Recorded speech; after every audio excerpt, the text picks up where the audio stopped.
હું તમને આજે એવી 5 વસ્તુ વિશે વાત કરવાની છે જેનાથી શું થશે કે આપણા જે મગજની છે ને મેમરી વધી જશે. તો પહેલી જે છે કે પહેલું આપણે ખોરાક કેવો લેવો જોઈએ, તો ખોરાક આપણે પ્રોટીન, મિનરલ્સ અને વિટામિન્સ વાળો ખોરાક લેવો જોઈએ અને નશીલા પદાર્થથી દૂર રહેવું જોઈએ. બીજું છે રોજે કસરત કરવી જોઈએ. કસરત કરવાથી શું થશે કે કસરત કરવાથી આપણું લોહીનું પરિભ્રમણ વધશે અને ઓક્સિજન જે મગજ સુધી પહોંચશે ને તો એનું લોહીનું સર્ક્યુલેશન વધશે મગજમાં પણ.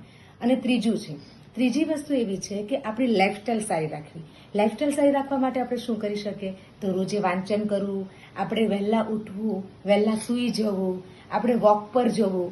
આવી વસ્તુ આપણે સારી આપણી લાઈફસ્ટાઈલ કરી શકીએ છીએ. ચોથી વસ્તુ મેડિટેશન. રોજ મેડિટેશન કરવું જોઈએ. જો આપણે 5 મિનિટ 10 મિનિટ મેડિટેશન કરીએ ને તો મેડિટેશન કરવાથી શું થાય છે, આપણું મન શાંત રહે છે અને આપણી યાદશક્તિ વધે છે. અને